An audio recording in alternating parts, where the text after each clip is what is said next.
Okay, so let's try and unpack this.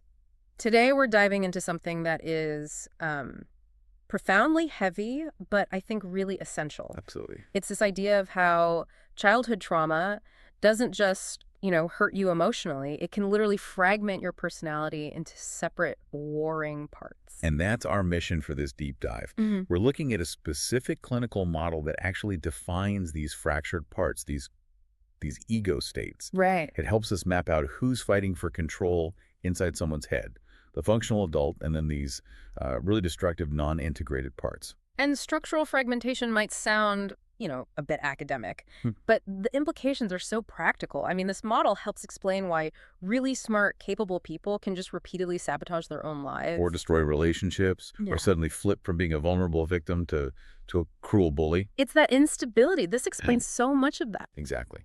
And what's crucial to get a handle on right away is the structure itself. Trauma, especially the really severe chronic kind, it just stops the ego from integrating properly. So the personality gets split into really two major spheres. Okay, so let's start with the healthy side, the one we're rooting for. Right. That's what the model calls the developmental ego state. The developmental ego state. Yeah. Sometimes in the source material, you'll see the Finnish term, kehitysmini. This is basically the age-appropriate part of you, the adult, the one who can pay bills, hold a job, have a mature relationship. It's supposed to be running the show. But I'm guessing it's not quite ready to run the show if there's been a lot of trauma. You've hit on it. So while it's capable, it often lacks what's called interaction readiness. It might, struggle with trust or intimacy because its development was just frozen or interrupted. But it is fundamentally the functional part that wants to be healthy. Okay, so that's the part that needs support. But the whole problem is that it's in a constant battle with this other sphere, the non-integrated ego states. Correct. These are the pieces that just failed to merge into that functional self. They operate on their own. They're not under the control of the developmental state at all. And they can just take over. They periodically seize control of consciousness. They push the functional adult completely aside, sometimes for a few minutes, sometimes for months. And these non-integrated states, they're not just like one big mess. You're saying they actually represent two sides of the same traumatic coin. That's the key insight. You have the victim ego state on one side Okay. and the abusive or subjugating ego state on the other.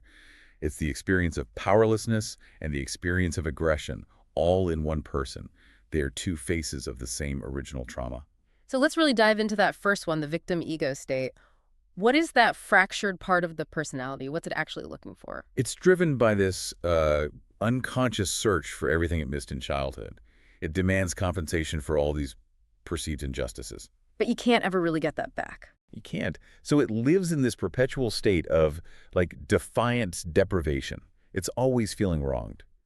I'm trying to wrap my head around why it would be angry at functional adults, though. You'd think if it wants help, it would be, nice about it. Why the destructive envy? That's the paradox, isn't it? Because it feels so fundamentally deprived, it sees any adult responsibility, a job, parenting, even just self-care, as an unjust demand. Whoa. It's constantly blaming the world for its problems.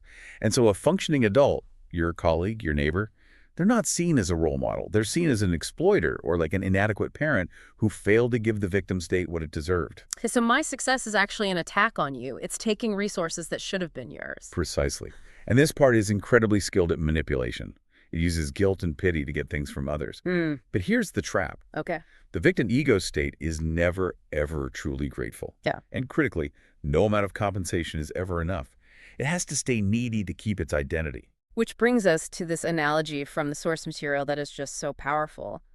The cuckoo bird. Yes. The victim ego state is exactly like a cuckoo chick in the personality's nest. The more support or sympathy it gets, the more power it gains.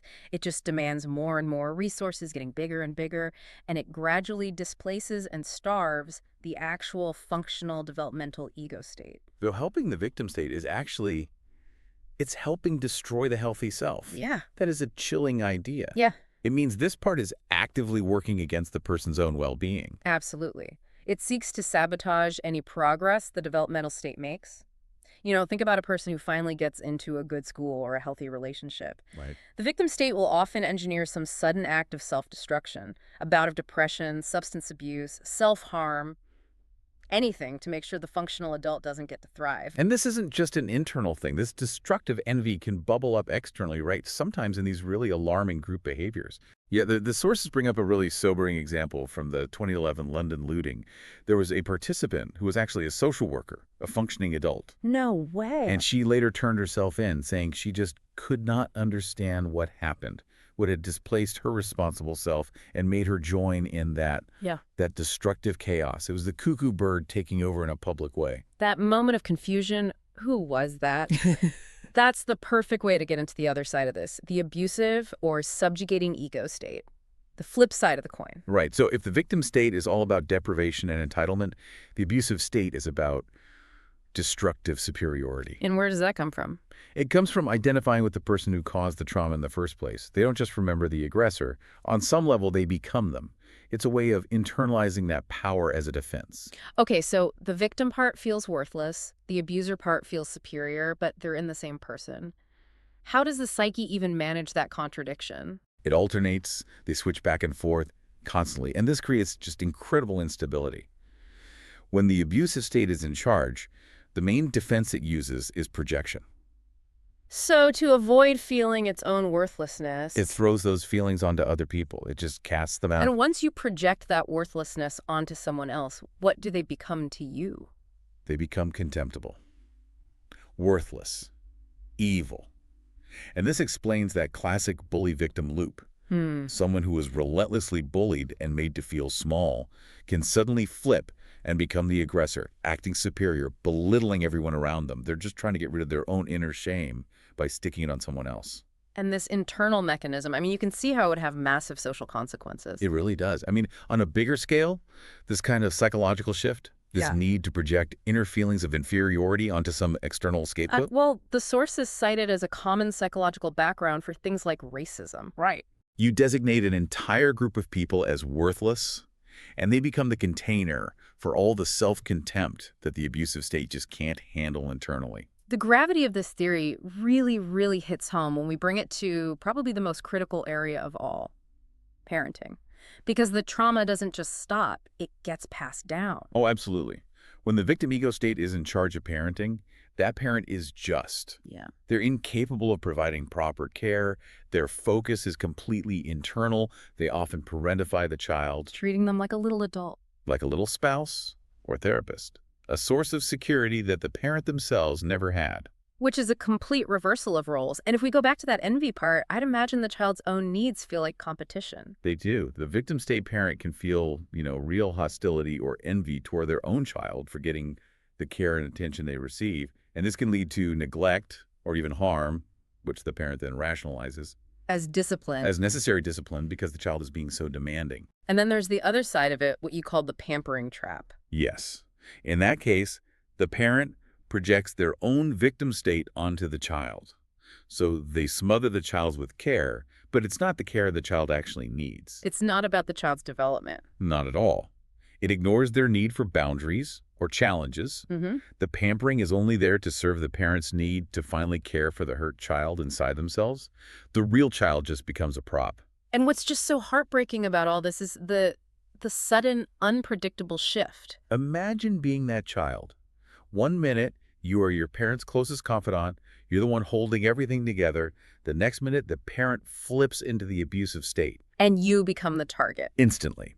You're ripped from that pseudo-adult role, and you become the target of all their rage, blamed as the source of all evil. It's the ultimate trauma. It's completely contradictory and unpredictable. And that fluctuation, that must make it almost impossible for outside authorities like social workers to see what's really going on. It's an enormous hurdle, because these parents are often masters at reading what's expected of them. Because that's what they had to do as kids, right? Adapt to their own parents' unstable states. Precisely.